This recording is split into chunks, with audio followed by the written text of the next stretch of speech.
नमस्कार स्टूडेंट्स, मैं डॉक्टर मीनाक्षी नेगी, राजनीति विज्ञान विभाग PNG PG college Ramnagar Nainital से। आज हम अध्ययन करेंगे लोक प्रशासन की अध्ययन प्रणाली का। एलवुड के अनुसार जीव विज्ञान के लिए जो महत्व सूक्ष्म दर्शक यंत्र का है और ज्योतिष विज्ञान के लिए जो उपयोग दूरदर्शक यंत्र का है, वही उपयोग और महत्व सामाजिक विज्ञानों के लिए वैज्ञानिक पद्धति का है। मतलब जो अध्ययन पद्धतियां हैं उनका क्या है, किसी भी विषय में एक महत्वपूर्ण योगदान है। अलग अलग विचारकों ने इसके विषय में अलग अलग अपने विचार रखे हैं। जो चार्ल्स आइजनमैन हैं, उन्होंने कहा विज्ञान की प्रणाली से दर्शन और रीति विधान की उस बौद्धिक प्रक्रियाओं से अभिप्राय है जिनके उपयोग से प्रस्तुत सामग्री के आधार पर वे उन सत्यों को पाने का प्रयत्न करते हैं जो लक्ष्य हैं और जिनकी वे खोज, निरूपण तथा जांच करते हैं। ठीक है, अगर सामाजिक विज्ञान की हम बात करते हैं तो इसमें भी खोज भी होती है, निरूपण भी होता है और जांच भी होती है। तो ये सब क्या है, एक अध्ययन पद्धतियाँ प्रदान करती हैं। इसके अलावा हम देखते हैं लोक प्रशासन के जो अध्ययन के हैं वे कई उपागम इसमें हम देखते हैं, कई दृष्टिकोण देखते हैं। दृष्टिकोण या उपागम के अंतर्गत समस्याओं या प्रश्नों के चुनाव में प्रयुक्त कसौटियों और अनुसंधान के लिए ली गई आधार सामग्री आती है। दूसरे शब्दों में हम इसको समझते हैं कि दृष्टिकोण का अर्थ है मानकों का एक समूह जिसके आधार पर सैद्धांतिक विचार विमर्श के लिए प्रश्न और आधार सामग्री लेने या छोड़ने का निर्णय किया जाता है। किसी भी घटना के अध्ययन के लिए अनेक दृष्टिकोण या उपागम हो सकते हैं। आप देखेंगे कि कोई घटना घटित हो रही है तो उसके विषय में जैसे हम कहेंगे कि अगर कहीं पे कोई एक्सीडेंट हो गया तो हम आकलन लगाते हैं। कोई कहेगा कि अरे जो मोटरसाइकिल वाला था वो फास्ट था, या उसका जैसे मोटरसाइकिल और कार की भिड़ंत होगी तो कोई कहेगा कि कार वाले की गलती है। तो हर कोई अपना आकलन लगाता है। अगर कोई प्रत्यक्षदर्शी है तो उसका आकलन अलग होता है क्योंकि उसने सारे घटनाक्रम अपने सामने देखे हैं। लेकिन जिसने देखा नहीं है, कानों से सुना है, तो वो अपना अलग दृष्टिकोण अपनाता है। तो उसी तरीके का जो विषय है, तो प्रत्येक विषय के अपने अपने दृष्टिकोण अध्ययन के होते हैं।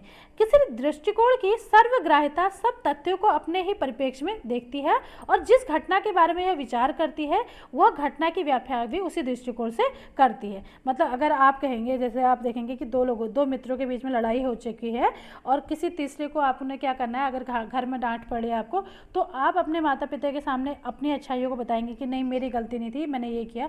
आपका दृष्टिकोण ये होगा कि मुझे खुद को बचाना है, तो आप अलग बातें करेंगे और दूसरा बंदा जो है वो क्या करेगा, वो अपने घर में अपने माँ बाप को कन्विंस करेगा। तो कहीं ना कहीं क्या होगा, तो दृष्टिकोण क्या करता है, अपने स्तर से हम जो देखते हैं उसकी व्याख्या करते हैं तो इसका प्रभाव भी दृष्टिकोण के ऊपर पड़ता है। तो लोक प्रशासन के दृष्टिकोणों के विषय में हम ये देखते हैं कि दृष्टिकोण का जो अगला चरण है वह क्या है, सिद्धांत कहलाता है।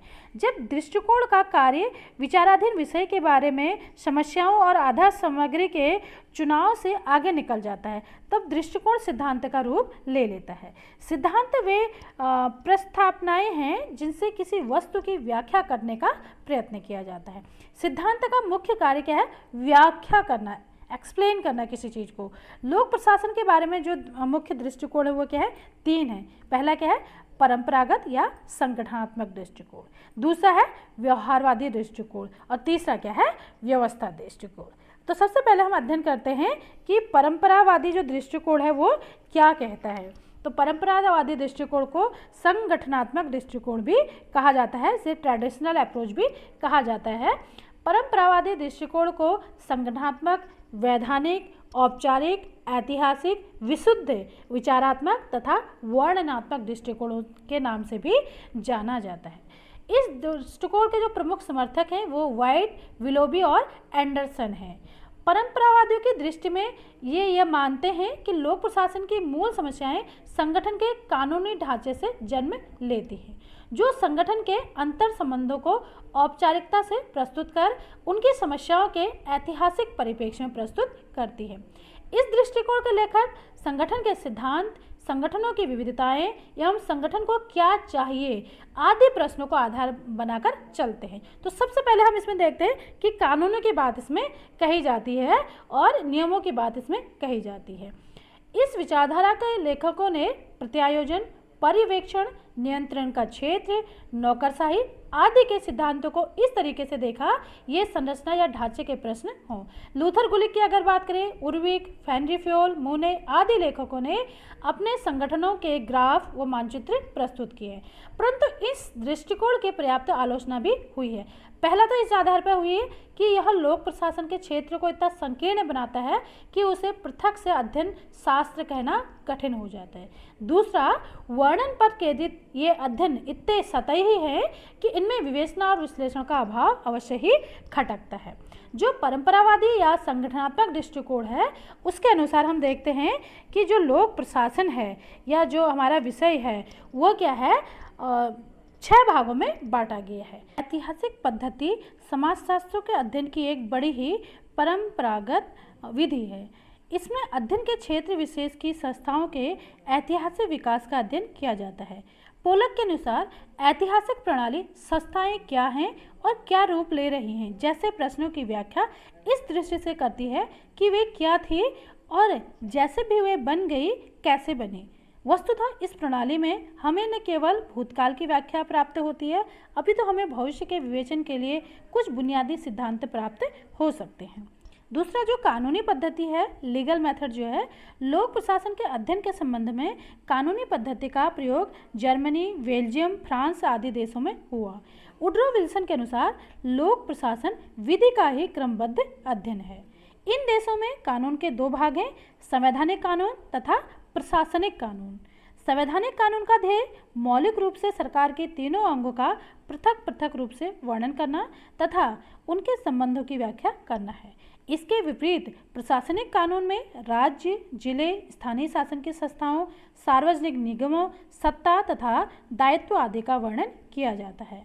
अमेरिका तथा इंग्लैंड में भी इस पद्धति का प्रयोग बढ़ रहा है और इससे प्रेरित होकर वहाँ प्रशासनिक कानून तथा प्रशासकीय न्याय का अध्ययन प्रारंभ किया गया है।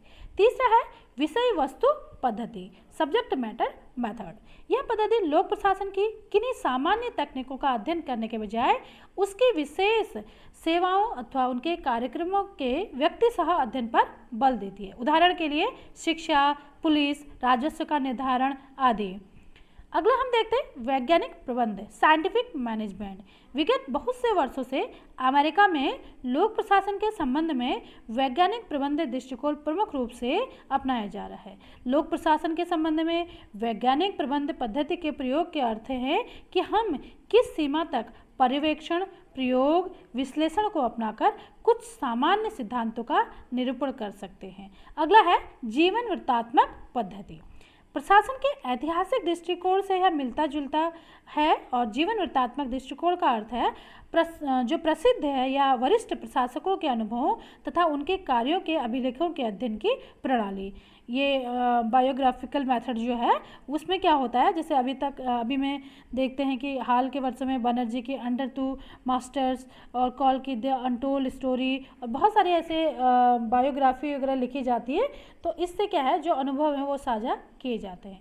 जो लास्ट है वो है राजनीतिक पद्धति। प्रशासन अंततः एक राजनीतिक प्रक्रिया है। प्रशासन राजनीतिक संरचना में ही काम करता है। प्रशासन स्वतः एक साध्य नहीं, एक साधन है। अतः अच्छे प्रशासन की आवश्यकताएं देश की स्थापित राजनीतिक व्यवस्था में ही ढूंढी जानी चाहिए। समाज ने राजनीतिक तथा सामाजिक दृष्टि से जो साध्य स्वीकार किया है उसे प्रशासन द्वारा उपलब्ध कराना ही प्रशासन का काम है। मतलब जो लक्ष्य है, जो गवर्नमेंट का जो एम है वो क्या है, साध्य है। तो इस साध्य को प्राप्त करने का साधन क्या है, प्रशासन है। प्रशासनिक जो समस्याएं हैं सदैव ही राजनीतिक समस्याओं का ही अंग होती हैं। अतः राजनीतिक दृष्टि से प्रशासनिक समस्याओं के अध्ययन की आवश्यकता होती है। डॉक्टर MP शर्मा के शब्दों में यह कहा जा सकता है कि प्रशासन राजनीतिक सिद्धांतों तथा प्रचलित राजनीतिक मूल्यों का एक तत्व है। इस प्रकार हम देखते हैं कि जो लोक प्रशासन है वह अपने आप में विभिन्न प्रकार की अध्ययन पद्धति को शामिल किए हुए हैं। इसके व्यवहारवादी दृष्टिकोण के विषय में हम अगले YouTube वीडियो में अध्ययन करेंगे। इसी के साथ आज का लेक्चर समाप्त होता है। धन्यवाद।